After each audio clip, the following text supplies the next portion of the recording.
I don't know, Mr. Speaker, why would you carry a mobile toilet around unless you're having diarrhea or you're having stomachache? Why would you carry? And what is wrong, Mr. Speaker? Why are you carrying your seat? If you, Mr. Speaker, why don't you sit on a plastic chair? And the people who gave you, why would you carry your seat somewhere from, you take your seat from Kapsabet, like my governor, all the way to Tindred, around 50 kilometers. For what? Only to sit. Why don't you sit on a plastic chair or sit on anything that is there so that you show you are with the people, Mr. Speaker? Why would governors, and then you have a retinue of advisors, Mr. Speaker. One governor has over 10 advisors. What is he being advised about? Is it including advice on the issues of girlfriends, or what is the problem has been asserted by this? What are they advising on, Mr. Speaker? Are they advising? You had people are being advised by 10 advisors. Mr. Speaker, even Jesus Christ is the only counselor and wonderful guider, as is in Isaiah, in the book of Isaiah provided by, and I know Senator Mahanzo is our caucus chair of National Prayer Breakfast. The issue of climate change is here with us.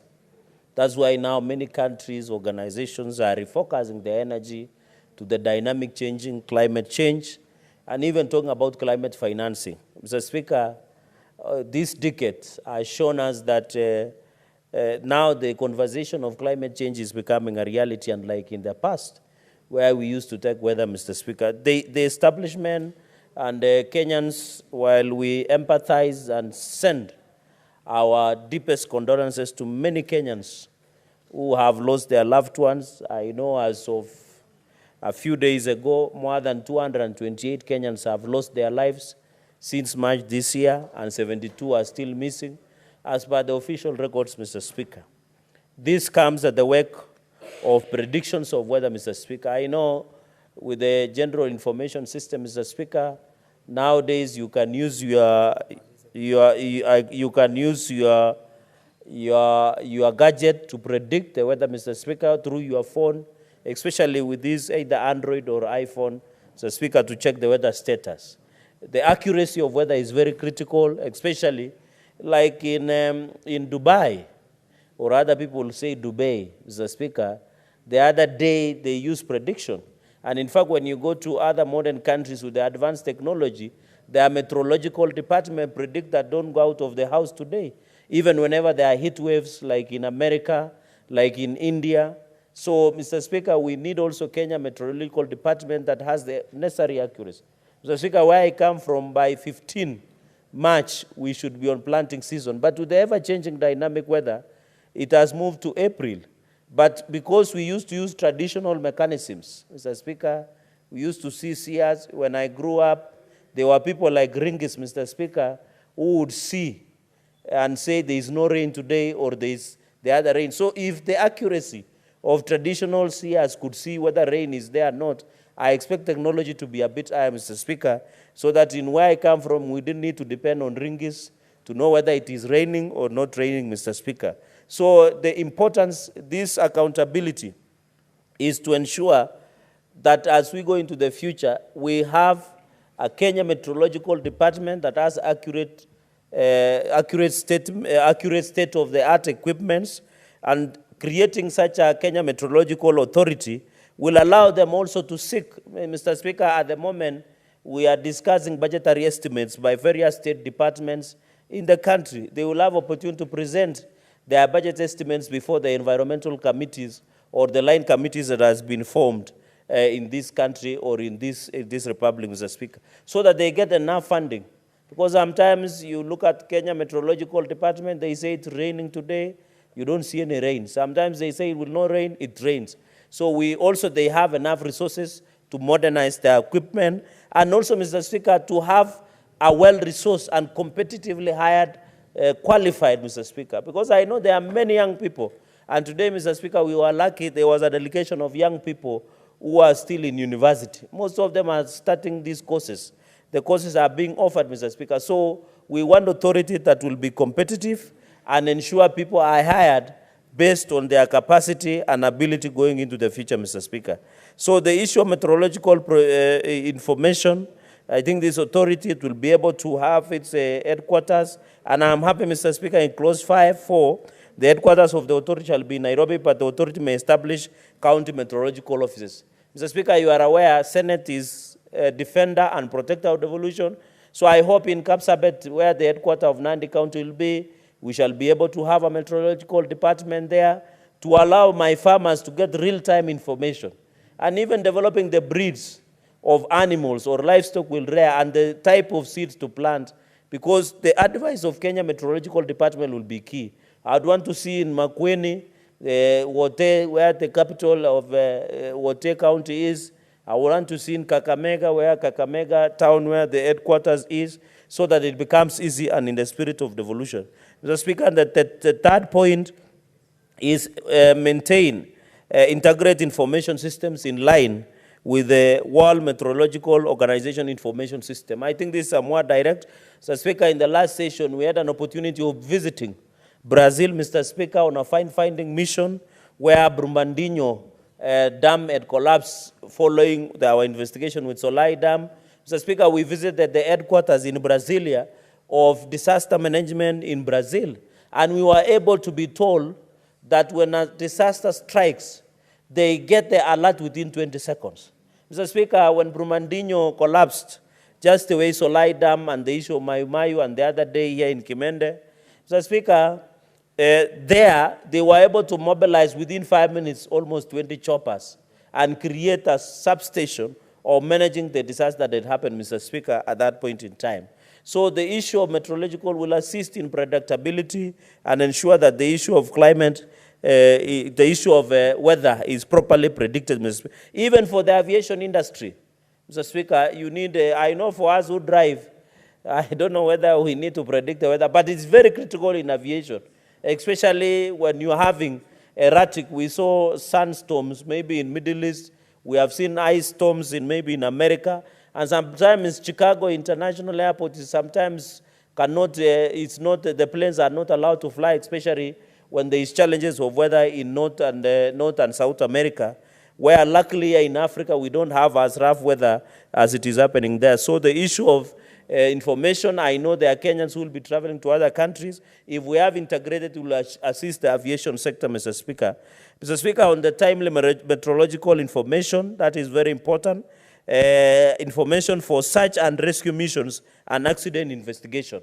I think whenever accidents happen, it is important. Sometimes, Mr. Speaker, I see people going to ski at Mount Kenya and they get lost. So sometimes it becomes a challenge. But I think when we have this in place, it will ensure, Mr. Speaker, and even assist my farmers so that as they couple and struggle with the issue of planting, Mr. Speaker, they are able to ensure that they plant within the right time, Mr. Speaker.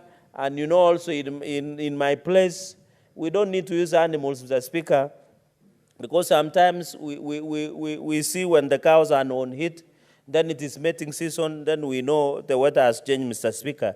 So, but I don't think it appears to human. It can be with the human beings, Mr. Speaker. Mr. Speaker, on the management of authority, these are straightforward matters. The board is important, and I think it will allow the oversight and accountability when running these issues, Mr. Speaker. I think even the duties of the Director General, I think the bill, essentially, Mr. Speaker, tries to provide how the Kenya Meteorological Department shall be. And I'm happy that in part 5, in my 5th point, Meteorological Training and Research Directorate, which is very important, and I have said, Mr. Speaker, the funding of this institution is very critical. In fact, with the Climate Action and the passing of Climate Change Act, we are getting more funds, Mr. Speaker, and I want to thank the President because last Friday, it was National Tree Planting Day. And I think the issue of green energy is another push, the climate financing. I hope in climate financing we shall introduce Meteorological Training and Research Institute. So, Mr. Speaker, it was not just an holiday in vain. I know, Mr. Speaker, Kenyans were happy that it was a Friday, it's an holiday, and it is a weekend, Mr. Speaker, and young people in this city and across our major towns disappear through what we call a luta. They disappear like Jesus Christ from Friday until Monday, Mr. Speaker. So it's the challenge to Kenyans that we need to plant trees, and we were challenged that at least you plant 50 trees so that it is Kumaloku finish, Mr. Speaker. Mr. Speaker, on the clause financial provisions, the funds, and I'm happy that it has provided in clause number 30, that will be my 6th point. I think it is well resourced. The most of organizations, Mr. Speaker, the reason, and Senator McQueen will agree with me, the reason most of universities are in red, or most of them are technically insolvent, is because they don't have a resource. They can't get donations. There is no well-resourced mechanism. In fact, that is why the government has changed university model, financing model way. And therefore, Mr. Speaker, on this clause 29, just a small point, is that I hope in this research, I want to propose through this board, that why don't they partnership with our universities and colleges so that the courses that they offer on issues of meteorological, they can be partnership, so that they give research funds to most of the universities and colleges to ensure, Mr. Speaker, most of those have sufficient and enough resources to do the research and be able to build capacity of our students in higher learning and even partner with other institutions. I would really want to see, and if it was not there, I will bring an amendment to bring that partnership, even with international organizations, to see how we can resource and finance. The raise of financially, Mr. Speaker, I'm happy it will say it appropriated by Parliament. Mr. Speaker, and I know that matter is in court. Some of us are arguing that the issue of financial appropriation and budget mocking process is a process that involves Parliament. But I don't know why there have been a view that it is only National Assembly that appropriates finances to state and other both levels of government. But I'm happy the wording here, Mr. Speaker.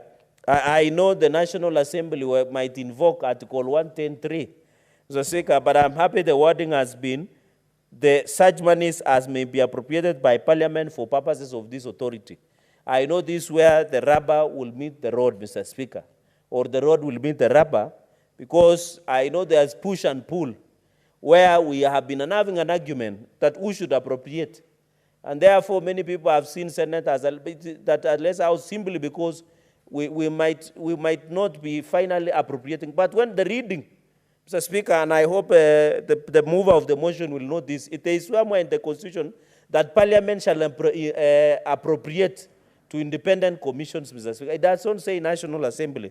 And I'm happy on the financial, Mr. Speaker, I think this generally creates a meteorological public service. Let us ensure that the people, Mr. Speaker, the challenge. I know the other day, Mr. Speaker, there was an argument of wage bill in the country. There was even a conference of wage bill in Bomas of Kenya. It was very tragic because I didn't see you as the Speaker of the House or even committees of Parliament being invited to talk in that wage bill conference that was there. Because at the end of the day, Parliament is the one that appropriates money that pay the public service, servants both at the counties and the national, Mr. Speaker. But the essence and the gist of the matter, while we argue that we pay over 1.4 trillion to public servants, for example, most counties are also gone beyond the rules and regulations of minimum of 35%. I don't think there is a county that is below 35%. Most of them are 60. Therefore, you find the recurrent expenditure, and that is a time bomb, Mr. Speaker. I know with the creation of this bill, there will be perception that we are ballooning the wage bill. That is not the case. This is based on need assessment, Mr. Speaker. Because when you look at counties, there is a time bomb, Mr. Speaker, that is happening in our counties. The wage bill is very sad because at the end of the day, where I come from, for example, Nandi, people who have been hired, of 4,333 that have been hired by Nandi County. Over 60% of money that has been allocated to Nandi goes to wages, goes to salaries and personal emoluments, Mr. Speaker. I know for Parliament, and we have argued, Mr. Speaker, with county assemblies, including yours, Bomet, that we have argued that should Parliament of Kenya and county assemblies be subjected to 35%. Our thinking is not. Because at the end of the day, most of the work of parliamentary work, both at county assembly and at national parliament, is essentially recurrent. It's more of, we do our work based on recurrent. It is based on staff. The difference is that we don't implement, we don't make a road. Instead, we hire researchers, we hire clerks, And that is the essence that we need to ensure, Mr. Speaker. So the point I'm trying to make is that while we argue the wage bill has become a challenge, and I want to inform the House, because I have had the pleasure of sitting in Senate Public Accounts for almost 6-7 years now, Mr. Speaker. The challenge that we have, and senators should know this, is the issue of wage bill is becoming a serious issue. Because, Mr. Speaker, and I know the members of National Assembly the other day were trying to vilify our additional of 415 billion, and we say that is modest, Mr. Speaker. The budget of the country is 4.2 trillion. In fact, we should be blaming the National Assembly, Mr. Speaker, for delaying, because under Article 210, it says latest audited accounts.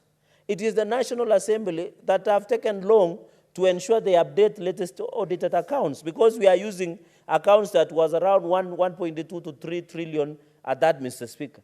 And therefore, at the end of the day, when we request for 415 billion to counties, we are aware there are challenges with counties. We are aware there corruption. We are aware, and I know a story from your county, a village called Kiswahili, but the person who spoke did not have Kiswahili. And the village is called Kiswahili about the swept bridge in that village. We want the money to go to the development in counties. But that one is not a justification to deny counties enough resources to do their job. Mr. Speaker, we have a challenge with on-source revenue. The potential that has been given by CRA to counties, for example, Nandi is at 630 million. I don't know, Makwene, maybe when Senator Manzo will be speaking, will tell us revenue potential. The question is, we must ask counties, even in Kakamega, we must ask counties to improve on their own source revenue so that they don't depend only on equitable shareable revenue that comes from Nairobi. Mr. Speaker, the soft underbelly in the success of devolution is corruption. What we should be demanding as a parliament, and this is my free advice, as I come to the tail end and to my submissions, Mr. Speaker, I want to advise the National Assembly. Mr. Speaker, they are the one who appropriate finances to EACC through the State Department of Law and Chief Administrative of Justice. What National Assembly should be doing is to invite the EACC to tell us what are they doing about the fight against corruption in counties and other sectors, Mr. Speaker.